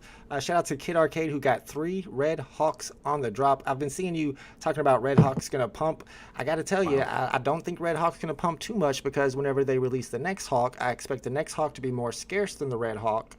So that would be the bottleneck to get the airdrop. I could be wrong, though. What do you think about Red Hawk, BE? I know you're big on the market and you always know what's going on there. Yeah, I'm surprised it's where it's at. I mean, obviously, we know as soon as the drop happens, that thing's dumping. But it's probably gonna hit 200, right? Like it's got to go up more. Just while people are trying to put these sets together to try to get the drop, or to grab them to hold on to them, so people can't put sets together and keep the amount less. So, true. Yeah, I mean, I think it has some upward movement, and I'm screwed because I didn't pick one up. So you don't have any of the Hawks. No. Nope. What about you, Mo? Are you going for the Hawk airdrop by getting all 4 of those Hawks? No, and I really should have. Like I said, I don't know, man. It seems like I should zig, and when I zag and zag when I zig, it's like I just keep messing up. I'm the asshole who could have made the shit ton of money and bought the gauntlet for $135 and got a better serial number, by the way. But no. I got all the freaking gems on the drop and took it up the ass. So, you know, yeah. I could be wrong, but I think that makes me the moon boy of the group today because I got all 3 of the Hawks, and I'm getting the 4th Hawk, and I'm getting the airdrop. I'm going all hawked out, y'all. So I feel like I'm the moon boy for the first time ever on this stream. Maybe I'm wrong. Maybe I'm overstepping my bounds there. Biggest Bro says depends on what the edition size for the 4th Hawk is. If more than 2222, Red Hawk pumps. That's 100% true. I expect the last one to be 1111 because of the pattern that we've seen so far on those edition sizes. But you're 100% correct. If the next Hawk, the 4th Hawk, is like 3,000 editions, then Red Hawk is going to go to the moon. And like BE said, I think they'll all go up a little bit as people start to grab them and get all 4 of them so they can get the airdrop. Yep. Informant says, can the VeVe logo hit 2,000? Which one? I hope you're talking about the red one, right? The red one. Yeah, the red one. Yeah, I hope so because I own one. I think 1K. I think 1K is probably a decent target for it. 1 or 2 pumps from the fridge. I think it'll be 1K, no problem. Yeah, that does help. It depends on if they add some utility to it. That'll really make it pump. Kryptoni says, I think the Red Hawk will hit 250 for a second and then crash after the airdrop. I can see that. 250. I don't think it goes too much higher than 250, but that sounds about right. 200 to 250. I can see it going up from there. I can see that. And I'm still holding mine. I'm going to hold it until the snapshot. I don't know. I always hold it till the snapshot. Maybe I'm going to do that thing where you sell it right before the snapshot when the prices are highest as possible. I don't usually do that. I feel like I need to do that more. Biggest Bro says, maybe not. I still didn't get my 3rd wish. He's still talking about a 3rd wish. I told y'all. It's coming. It's coming. Where's my damn 3rd wish? I can't believe people still believe this. For about 2 weeks straight, I was with y'all, and I was telling you 3 wishes. It's always 3 wishes. After 2 weeks, I was like, I give up. It ain't happening. I'm telling you, it might be 5 years from now. It could be 10, 15 years. But David Yu is going to pop up in a video and be like, I told you, motherfuckers. You think a genie bottles are going to have 2 wishes? Hell no. And then, boom, we're going to get some crazy shit. So hang on to your genie. Not financial advice, but 3 wishes, man. 3 either of you wishes guys- is how genie lamps work. Do you still have your D and your lamp matching sets? Yes, I do. Yes, I do. Yeah. Okay, That's when so- that's when I proposed. So I'm Nice. keeping Yeah. those. I got the golden D on VeVe, and my girl tells me every day I got the golden D. So let's go. Yeah, apparently Nice. I'm back to being the fudder because I don't have mine. I sold mine a long time ago, which was probably a smart move because I sold it for quite a bit. What's up, Daniel D? What's up, Droid? Daryl's in the house. Let's go. It says, I feel like the last Hulk this weekend. I feel like it should be coming soon because they went pretty quick with those 3. It's about time for the next one. Majestic says every price is going to tank in the next couple weeks when STC drops come out, the Comic-Con drops. What do you guys are expecting on the con exclusive, the San Diego Comic-Con drops? Do you think they're going to be dropping some big stuff? Or I feel like the last con exclusives were not that important. What do you think? Yeah, they weren't. Yeah. That's right. They weren't that great, but I think they have to, right? Like everyone's kind of, they need some big stuff. I mean, obviously we had the Booze Door and Hulk, but we need some more big stuff. There'll be at least one big thing put in there. Hopefully not some stupid posters, with Banksy. I mean, fake Banksy stuff, right? Ooh, it could be. Yeah, I don't think Comic-Con would be a good time for Banksy, but Banksy should be coming soon. They said at the first quarter of 2023, and we're way past that. Yeah, we are. Last time we had the con exclusives, they had something like Silver Surfer First Appearance, which in theory seems like it would be a good collectible, but of course they did like 8,000 editions, so that kind of killed the price. So edition size matters as well, but with the con exclusive, they might want to do more because they expect the people actually at the Comic-Con to participate, like new users, which may or may not actually happen. What's up, Crazy Dave? So does Cosmo before the snapshot for 300 gems. Oof, good move. See, that's the kind of stuff I need to start doing. I like airdrops though. I don't know why. I gotta stop doing that. Kid Arcade said I sold my golden D and my lamp for 325 each. I think that's around the level where I sold mine, maybe a little cheaper. Wow. Pro's talking about Mo's golden D. Let's not talk about that in the chat, folks. Sniper says new Hulk comic dropping tomorrow. I have not looked up any information on tomorrow's drop. BE, have you looked at it at all and checked it out to see if it's one that's valuable?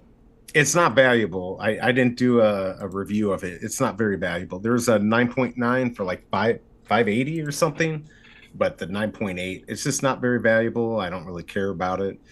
Maybe Yeah, you isn't can it get the some Hulk clips. like number 140 gives a shit? Isn't that like the Right. Yeah, I was just checking And out Hulk 418. I mean, there's what, 7,500 editions. Yep. Those are harder to flip. If it was 5, I probably wouldn't even try. I might try it for a few minutes to flip, but it's not selling out. I wouldn't waste my money on it.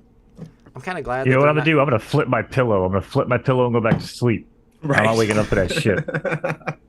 I don't know. You can always snipe the market. There's always money to be made the market on drop Snipe the day. market. You I get got the an right serial number. S7. I got an S7 Ultra Oh, no, with you're not shitty ass sniping. connection on my 4E. I guess my Wi-Fi, but the phone itself is just horrible for sniping. And I'm out there against BE and the rest of y'all animals. No. You're in New York, though, so you're close to the server. It gives you a little Right. bit of advantage. Yeah. Like I said, if I was smart, I would have got that S22 Ultra that had offered to Yep. me before AF15. And yeah, maybe I'd be on a freaking yacht somewhere if I would have got that secret rare, you know? Dude, that's what I used. I had one for like 90 days, and I used the Ultra 22, and I got the secret rare AF15. Yeah, the 90 Ultra day 22 phone has Beyonce. one of the fastest processors. What'd you say, Mo, about Beyonce? No? I said the 90-day phone Beyonce, like Beyonce. I thought That was Yes. BE. He had a 90-day love affair with a phone. Arcade says, I wanted to keep them, but I feel away about the prices sinking so hard. Yeah, he's talking about the Hawks. Majestic says they're going to drop something better this year. We need more cross-ad statues. Posters will continue to tank until they open up the PS2 looking VeVe-verse. They are dropping a new Dragon Girl. I'm trying not to be pumped about it so I don't get canceled, but I'm kind of pumped about it. New Dragon Girl coming soon. Biggest Bro says, win red metallic statues. What happened with the red metallic statues? Anybody got any theories on that one? Seriously. They were supposed to have a whole set of them. We got Doc Ock, and then we never got another one. Probably just holding them back, you know. I don't think they're going to do that well anyways, but that's me. But yeah, they're probably just holding them back for when times get better. Did Doc Ock come out during Comic-Con? Ooh, I think it came out the same time as Silver Surfer, didn't it? If so, it might have, yeah. Ooh, we better keep this to Might. ourselves. It might be time to stack those. Maybe the next red metallic comes during San Diego Comic-Con. It starts on July 20th, by the way, if you guys didn't know the dates on it. That'll be Kryptoni's bullish interesting. on them. What do you think, Mo? You think they drop another red metallic at Comic-Con? I actually like that theory. I am also a huge fan of the red metallics. I think they look cool. I have one of the Doc Ocks. had a stack and then I gave up and sold them all. I need to stack them back up. Majestic says the Hulk comic is cool, but not a blue chip key. Still good for collectors and a good read. I'm kind of glad they're not going to like 5,000 editions on all these mid-level or low-level comics, because you get too many of those 5,000 editions, then the other 5,000s lose their value. So I don't want them to do that too often, just every once in a while. Smart Buy says Banksy is not going to perform as good as people think. I don't know about that one. DE, what do you think? I mean, yeah, I think it's going to do good. Even if they had 2,000, they'll probably do a real small mint on that. Yeah, I just think people would do it. It's not the first. I know that the first NFT, they've got particles out there that sold pieces of a Banksy, so it's not the first time, but I think it will do well. But Smart Buy knows what he's talking about, so maybe he's right. Yeah, I don't know. They did mention like what they are. They're not actually art pieces on the wall. They're going to be like collectibles, and I'm not even sure if that would do better than art pieces on the wall. Usually, you would think collectibles are going to do better than 2D art, but when it comes to an artist like Banksy, I'm not so sure. Mo, what do you think when it came to a Banksy drop? Which would be worth more on VeVe, the 2D pieces or the collectibles that they're actually going to be making that are 3D? That's tough. I mean, people just like to buy the name Banksy, right? So, and again, I mean, Smart Buy rather, is probably on the money with that, but I feel like I'd probably go for the drop myself, unless it was like a crazy amount of money. And I don't normally go for art drops, so I guess that kind of tells you I'd probably like it. I feel like a 2D, make more sense than collectibles, but if collectibles is what we get, then yeah, hopefully they're cool. Yeah, I agree. I'm not real happy about the whole license behind Banksy, because Banksy as himself already put down that license, telling people to go rob the Gap because they're stealing his artwork, and we're using the exact same thing as them. But when it comes to the drop on VeVe, I do expect it to be more than retail, and I don't even know what retail is or how many editions are, but I expect Banksy to be above retail, so I'll be going for the drop most likely. Well, actually, wouldn't that help us though? So if let's say let's play this out. Yeah, VeVe robs Banksy. Banksy gets revenge, robs VeVe, steals all the low mints, scarcity goes crazy, and now all valuables skyrocket. And that was the plan all along. Banksy's like the Robin Hood of NFTs. You know what I'm saying? Yep. Any publicity is good publicity, whether it's bad or not. And that's some publicity coming from Banksy, 100%. Majestic says, why does a VeVe drop big characters like Wolverine, Venom, and Carnage? Yeah, that was a topic that we were even thinking about covering today. What big drops are still available out there? It seems like there's a lot of big characters that we don't have FAs of yet, like Wolverine, Venom, Carnage. What do you guys think? BE, can you think of any other big characters or big drops coming to VeVe that we don't have yet? I mean, Wolverine for sure. I mean, that's pretty darn big. Man. I mean, of course there are. But do people really even care? I mean, were you saying, or somebody was saying they don't even think Wolverine will do that well? So I don't know. There's got to be some big stuff, but they're running out unless they're going to have utility that's like a game or something interesting that we care about. Yeah, I still don't think they really got much into the fashion industry. We got Givenchy, but we haven't gotten all those other big names: Louis Vuitton, Coach. Not Coach, but probably Coach too. Yeah, and Supreme. Coach would work. Yes. What do you think, Mo? Big stuff still coming? I think so. Well, maybe the collectible side, because I mean Wolverine, I think would do good. Venom and Carnage, probably do pretty well too. That's a good one. Yeah, first appearance wheelchair. Jeff said that. But as far as like the comics, I mean, you guys know my stance on that, right? Like now after Hulk, because that was always my other one. What do you got? You got the first appearance of Wolverine, Captain America #1, Mo. And then Captain America #1, right? That's the only other valuable comic from VeVe. Am I wrong? I mean, maybe I just don't know shit. This could be a complete Mo guesses moment, but if there's like anything Professor X's besides first appearance, is that an important nobody comic? cares about Professor X first appearance. Let's get real. They might care a little bit about Wolverine. I think Punisher's price will kind of tell you that much, but they also jack up the retail price on it. So I don't know. So yeah, outside of Captain America #1, which we know we're not getting, Wolverine on the comic side, maybe there's some other stuff there. I don't know. Collectibles though, yeah, I think collectibles we could see some cool drops. I mean, a Wolverine that's animated with like cool effects, probably pretty dope. It'll be animated, it won't have no sound though. Probably. That's how that last one was. That's I something we don't should know. have fudded today. The fact that they did that last Kung Fu Panda drop with a nice animation and no sound. And we got No dinosaurs sound. with no sound. What's the deal with no sound, y'all? But, Some like, people- how hard is that, right? Like, but they can't get the rights to, put some stupid sound in there. Well, they were It's saying crazy. in my chat during that drop that it was maybe they couldn't get the rights to Jack Black's voice, but then why can they not put any sound on Blue and Beta? Right, right. Sound seems like it's an easy thing to add, but I don't know nothing about it. I could be wrong. But yeah, shout out to all the homies in the chat. Professor X, Magneto FA, but for some reason, villains don't do as well. We were talking about this in Meta Lemon's chat the other day. Villains don't do as well as the heroes when it comes to collectibles, but Magneto is a big villain. Maybe he would do well.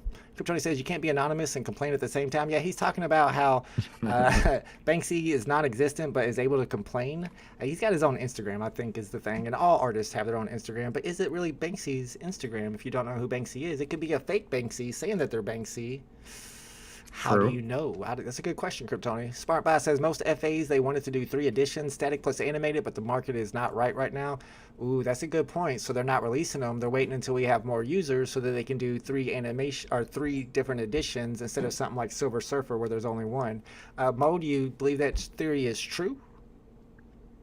Yeah, I think the waiting game is probably true. And I think this could be the same thing that DC is going to do to us now with the good comics like Action Comics. They're going to wait until the full Candy merger before they drop that, and it's going to screw us so hard. Yep. Oh, I'm nauseous just thinking about that merger. I think the Bat Cow holders are going to be upset if that's exactly what's really going on. But I did hear a rumor that the next set of drops was going to be some type of Action Comics power pack, kind of like the pack that we got earlier with the animated Legendary on DC Palm. So, and they're going to have a whole bunch of editions, and people are calling it a money grab. But I didn't see it verified anywhere, so I don't necessarily know that it's true. But if you find out that it's a Superman power pack coming as the next drop on DC Palm, check those edition sizes. It looks huge. Super Arsenal says X-Men #1 is Professor X's first appearance. Oh, okay. I think X-Men #1 has a lot of first appearances in it. It is a lot of first appearances, yeah. Yo, Danny just said Kiss. How could we not get Gene Simmons all over VeVe, right? And it's true, because Kiss, if anybody knows about Kiss, they have merchandise everywhere. They have Kiss condoms and Kiss coffins. They get you coming and they get you going. I'm telling you, Kiss has so much shit. Oh, man, that merchandise got a on VeVe restaurant. would be nuts. Dude, they've got a restaurant here. What is it, something in Peru? I don't know. They've got their own restaurant here in St. Louis. So, yeah, they've got everything. Those would be cool looking 3D collectibles, and you'd have to complete the set to get the entire band. I think that would be an awesome drop. Now, I'd want it to have some music to it, some licensed Kiss music, and I don't necessarily Rock know and if they'd be Bruce, able to yeah. pull that off. But man, that would be an awesome drop. That's a great idea. And then they can start doing other bands, old school bands. I want the Bon Jovi. I'm sorry, that's just me. Crazy Dave says, do you think the independent comics will do well when they start releasing those? Independent comics. What do you mean by that? I wouldn't think so. Unless you're Probably like Ninja Turtle comics. well, stuff Hey, like that, yeah. yeah. It's a big name. Hey, Darklink got my joke. Nice. One person got it. Sweet. Uh-oh, I must have missed that one. I'll be down there in a second. Yeah, the one with the 90s, the hologram cover comics. Oh, 90s hologram cover comics dropping on VeVe. That's a good idea. Now, we do have the Gambit first appearance, which is, I don't know if that's the one. There's one comic that has a hologram on it, but they didn't make it to where it looks like a hologram. It was supposed to be a hologram, so I don't know if VeVe can even do that. Lester Suarez says, it's me, Lester. What's up, Lester? I care about... See, Lester cares about Professor X. Listen, and no disrespect to you, Lester, or anybody else that cares about these drops, because they are good drops. For people that like to collect, they are good drops. But when people look at these, buying these drops, they just look at the money. And I don't think, for the money, I don't think those are good drops. That's all I'm saying. And I'm not talking about anything that if you love Professor X, you know what I'm saying? If you idolize a man who sits down all the time, sweet. You know, that's good. You could probably get him, you know, any serial number you want on the market for like 30% below drop. As a man who sits down all the time, I don't think he's like purposely sitting down the entire time. He's not like lazy or anything. Oh, well, I sit down all the time because I'm lazy. I just need it too. But yeah, if you're into that type of thing, you know, cool, collect it. But I just think from a value perspective, I don't know. I don't know why I'd go for the drop when I know I can probably get Professor X for, again, 30% below the drop price in 3 to 4 days and pick my my number. Well, what if they had these things signed? What if they had 50 of the comics or whatever where they sign it and you have to go for the drop to get one? Then they might get people to start going back in and trying for stuff. I think Well, that would be HRO awesome has idea. that. Do they? HRO, well, it's an option. They have it as an option. They haven't done it yet. but they have signatures as like something they can do or whatever. So yeah, I mean, shit like that is what they need to do. They need to do the one of ones. The chase card on HRO, for instance, was massive. You know, yeah, they have to do stuff like that. So that would be a good idea. Signatures on 50 of them. But with our luck, it would be the 50. It would be 40 out of the 50 are the ones that VeVe holds back. And like, whoops, sorry. Most likely. But VeVe has talked about that before, that you're going to be able to get your NFTs signed by the artists in the future. It's been a long time since they mentioned it. Yeah, it's been a long time. Do you think that they're going to lower the amount of drops per week? I mean, I feel like they should just do one comic and one collectible and be done with it. It's just too much. With 2,000 people, people are not going to spend the money anymore. The question is, should they or would they? Should they? Yes. Would they or will they? No. We can already see right now they got a drop scheduled for Tuesday, Wednesday, and Thursday. Most likely there'll be one on Friday. There'll probably be one on Saturday. We get Mondays off for FUDDERS. I think they did that on purpose because they love us so much.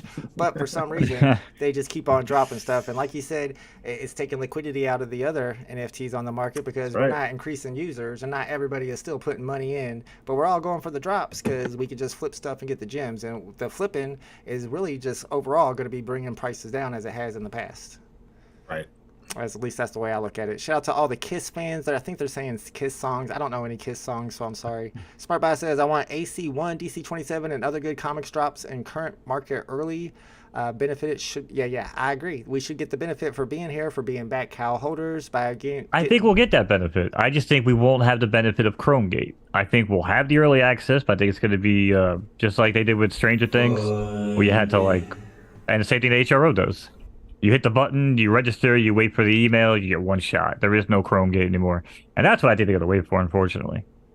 Yeah, I guess it's more fair, but it's also more boring. Shout out to Michael Kemp is in the chat, one of our fellow FUDDERS. What's up, man? And a lot of people have been complaining about the VeVe waitlist is just getting really boring and they're not interested anymore. But I mean, I got to say, besides the glitchiness that we talked about earlier, I'm a fan of the waitlist. It's obviously more fair for people who can't get the drops if they're in Australia, for example, or in Asia. Like my homie SmartBuy could never get any of these Grail type drops, but now that there's waitlist now, he's actually getting the drops, and it makes it more fun for him. And there's a lot more people outside of the U.S. than there are inside of the U.S. And of course, China is now starting to get into the NFT game apparently, and with VeVe partnering up with Alibaba and getting a hold of hopefully those servers over there, maybe that has something to do with it. Maybe that's why they got Waitlist first and then they got Alibaba, so that the Chinese people can come in and they're going to be able to get the drops because they have the server there and they have the waitlist now. So it's not all the people in New York like Mo getting all the drops and everybody else just getting left out. What do you think, Mo? Is that a crazy theory? Do you think they did that on purpose to go straight waitlist and then go Alibaba and start targeting Asia?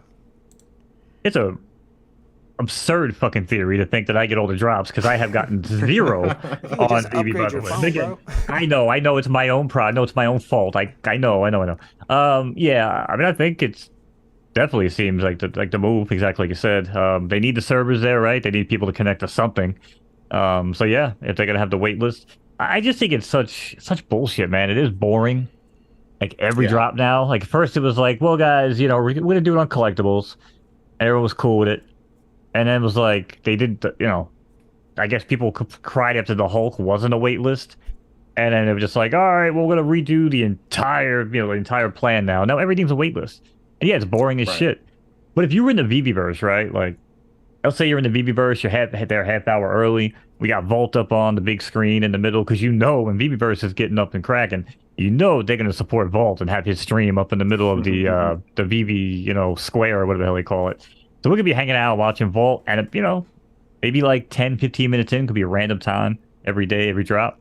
They'd be like, bing, first one to climb this obstacle course, whatever, first 10 people will guarantee waitlist, They could start doing stuff like that to kind of make it fun.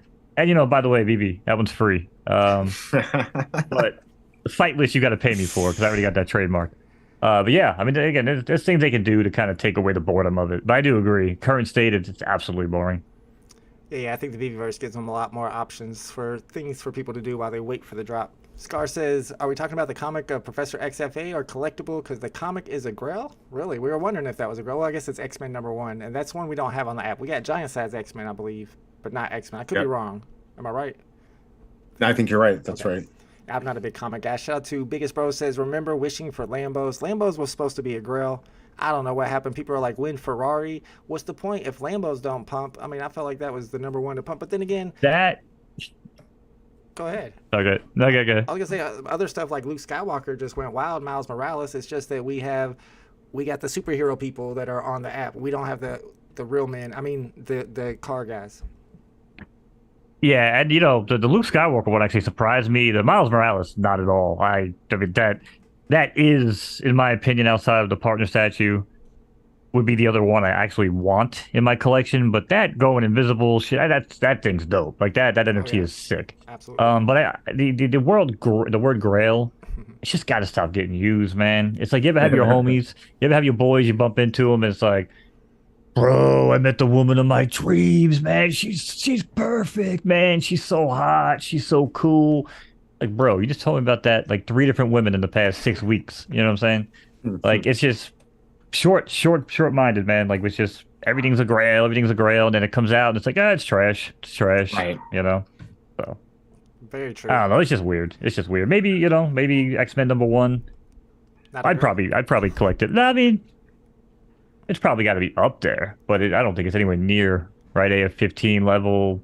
Any of those. I feel like people should start using the term semi-grail or something like that, so we're not just grailing everything. Let's have like 3 grails and then everything else is mid-grail or semi-grail, something like that. But the fame is going to do what the fame is going to do. Organic says only people complaining about Waitlist are Americans. You guys have had an advantage for years. Hey, I'm American and I'm not complaining. I'm not complaining, and I did pretty well on the drops, but it makes sense to me that it's more fair to do it this way, and we need mass adoption. We need everybody from every country to get in here if we want these values to go up in the end. Biggest Bro says, how would you guys feel about location gate drops like the Cartoon Network one back in the day? Oh yeah, I guess that was a location-based drop. So when I first got into the app, I guess it was Princess Bubblegum, and it was that's right. It was China, the right? unicornos. Yeah, you could only get those on the drop from China. So in order for me to add those to my collection, the market didn't exist at the time, so I had to buy them off app through the Facebook group. But even if the market did exist, you wouldn't have been able to go to for those drops unless you lived in that region, and otherwise you have to sell them. So I don't know, BE, do you like that idea of them maybe bringing that back? Maybe they do a new Peely drop, and you have to be in Taiwan or China, Asia, in order to go for it, and the rest of us can only buy them off of the market. Yeah, I mean, I like it, especially if the United States. Yeah, if I'd be upset if I couldn't get it, but yeah, it's probably a good idea to do that, or do like a special one that's related to that country. That's probably a good idea, and then make everyone have to pay a bunch of money for it. Yeah, especially if it's related to that country. But Mo, don't you think everybody in the VeVe fan would throw a fit if they did that? No, but I'm having a visual right now of like VeVe Twitter announces a drop that if you only live in Thailand, you get the drop, and I just think of like all the idiots running to their fucking they're like flight people who ever go to the airport, buy tickets. Randy Chavez, like, VeVe Magic, MC I'm not saying names. I'm just to visualizing all the people calling their travel agents, be like, I need the first flight to Thailand. Guaranteed. I don't care if it's going to Bangkok, just send me there. And people are just going to be running there trying to get drops, just trying to make that buck. Did you just say travel agent? Like, what century are you from? I'm old, bro. I'm old as shit. You're your own travel agent. Birdstone lava, bro. I fart dust. You kidding me? Shout out to Riley Smith is in the chat. Said the waitlist is not boring if you really want the drop.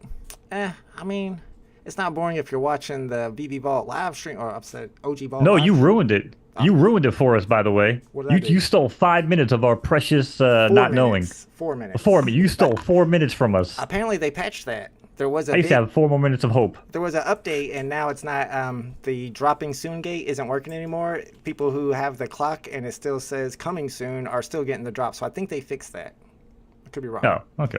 Shout out to the homie Butt Thompson who wants to debate. I've been trying to get you on, but debate me in some politics, bro. I know you want to, but you say you want to. However, every time it's time to do it, it's crickets, bro. Get on here. Let's do it. You really want to debate a Republican, don't you? Oh, so bad.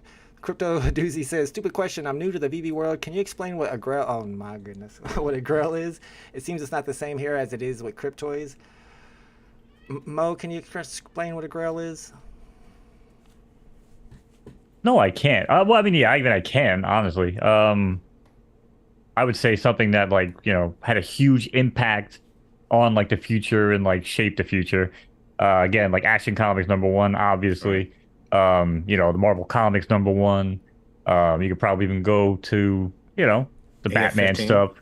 AF-15. Do you think it should only Yeah, apply to comics, since it really is a comic term? Do you think it should only apply to comics, or are we going to be calling stuff like partner statue a grail? Well, It should be fine. yeah, I think anybody that grew up in the 80s and 90s, I mean, there's tons of words that we used to use back then that you'll get punched across the freaking mouth if you use it today.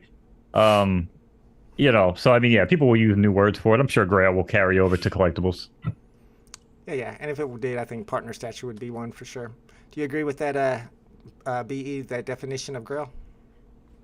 Yeah, no, I mean, it's things that have had impact, a big impact on where we are. Like AF-15, Spider-Man, Action 1 with, you know, Superman, absolutely. So when we're saying everything's a grail, it's ridiculous. There's only a few out there that have made such a big difference, whether it's, you know, movies that came later or helped move other comics. So yeah, there's not as many as people like to think there are.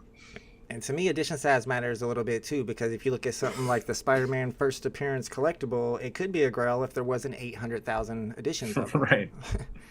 Shout out to Bud Thompson, says, let's go right now. But we can't do it right now. My kid's behind me wondering why I'm still live right now so he can play some Roblox. However, I'm available any day of the week besides Mondays and Wednesday. I would like to have maybe even a weekly political debate stream. If you're available, like a 6 p.m. Eastern Standard type thing, just let me know. Hit me up in the DMs, bro. Let's see. You're just talking crap to the VeVe fam, says Majestic. You must be talking to me. Fro says, I've actually seen more tweets of W's from VeVe users outside of the U.S. than I've ever seen before since the waitlist. That's the whole point of it. So yeah, 100%. I think there's several people that come to my live streams who said that themselves. They've never been able to hit important drops until now that they have the waitlist. And that's why I like it, because I feel for them. I got empathy for them. Biggest Bro says, the grail is something everyone agrees is valuable and not easily obtainable. Not easily obtainable is where your edition size comes in, supply and demand. Scar says, grail definition sounds a lot like the X-Men #1. The FA of Professor X, you're stretching, bro. You're stretching. Man, I've been looking through so many lists right now of like Holy Grail comics and Bing Bang Boom, and guess what? There is nobody saying that comic book. Nobody cares about Professor X. Again, you know, he's kind of cool. I love, you know, shout out to, what's his name? Patrick Swayze, or no, Patrick Stewart, that played Professor X. But yeah, no one's saying that comic. And actually, there's a guy here that says, what? No X-Men #1, first appearance of Professor X? I'm not even making this up. And the guy actually quoted it underneath it. And he says, nope, nobody cares for X-Men. So it's not just me that's giving people the easy dose of reality here. Let me play devil's advocate for you. X-Men #1 drops with 1,000 editions. Now is it a grail? Yeah, on VeVe, sure. That's what I'm saying. Edition size can turn stuff into a grail, but of course it does have to have significance as well. Fucking Batmouse is worth like thousands of dollars. Who the fuck is Batmouse? Yeah, Think that's about crazy. That's That's a great crazy. example. I wish I had one. Yeah, they're over 3,000 right now. That's the. Yeah, we all wish we had one. I'd be banging my couch right now if I had one. For those who don't know, Batmouse was the legendary and the latest DC Palm drop, which you had to qualify for through a snapshot, so not many people were able to go for it, and I think there's less than 50 total editions. The Epic itself is less than 100 total editions, and I was telling people are sleeping on it when it was at 200. Last I checked, it was at 500. I wanted to buy one. I didn't have the money for it. Crypto DZ says, Grail has nothing to do with the amount minted. I think in a way it does. Like I was just giving an example of X-Men #1. What if it dropped at 500 editions? Tell me that's not a grail. It's going to be the most valuable comic on the app. Majestic But says, I don't think that's still considered a grail. I think it's called a good flip. Well, who are you flipping it to? People who think it's a grail? That's No, people people are that going to buy it. Yeah, I mean, I just think it's just playing more of the numbers game. I mean, I get it from a collector's perspective, right? The lower there are, you know, the more value it'll have, especially if you start collecting multiple. You know, 100 editions, you collect 20 editions, you basically control, you know, 20% of the market, right? So. Yeah, I think you're right. It's probably still not a grail. You're probably right that edition size doesn't matter as much. It's got to be considered a grail, like, for comic book collectors, for the people that are in that community for all time, not just VeVe. However, if you're just talking about VeVe, then edition size comes into play. Oh, that's a tough one. Riley Smith says, agreed, if everything is a grail, then nothing is a grail. That's true. Very few grails is correct. That's how it should be. Edition size does not matter, says Majestic. ASM1 common was over 100 gems. Is ASM1 common a grail? There's like 60,000 editions. What was the one that they had the 1,000 that they dropped? Amazing Spider-Man 252. Right, and what the secret rare had 100? Was that what it was, or was it less than 100? It was 5%, so I think it would be 50. Yeah. And who knows how many VeVe actually kept of those? Did we just 50? freeze up? Oh, there you go. So I mean, is that a grail? So Right, they probably kept them all. Okay, yeah, I mean, they probably did keep a lot. Value-wise, it's a grail because it's worth so much, but is it considered a grail? It's hard to say. It depends on your definition, I guess. Everybody has their own definition, maybe. And I'm sure the comic people, where the grail came from, have their own definition that's different than mine, who's not a comic book collector. Smart Bass says, US already got US exclusive drops. AMC, Fandango, movie poster. Oh, yeah, that's true. Because It's true. You had to do stuff for them, but yeah, you're right. Only people in the US were able to go for those. That's a good point. Scar says, so a comic book that can sell over $500,000 is not a grail? I mean, when you look at Amazing Spider-Man #1, they made like 60,000 of them, and then you compare it to comics on the app with 1,000 and 5,000 editions. Maybe you're right. Maybe it is a grail.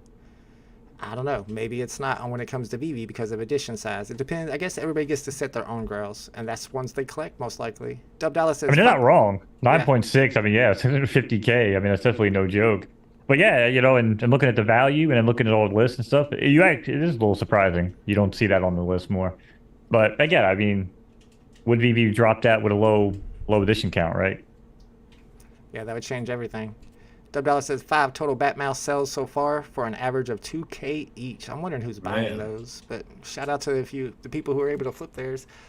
Flo says 40. Lester says, I don't know why you're sleeping on Professor X. Oh, brother, he's still on that Professor X. Look at other comics that we got some Professor X fans up in the house, man. Holy shit.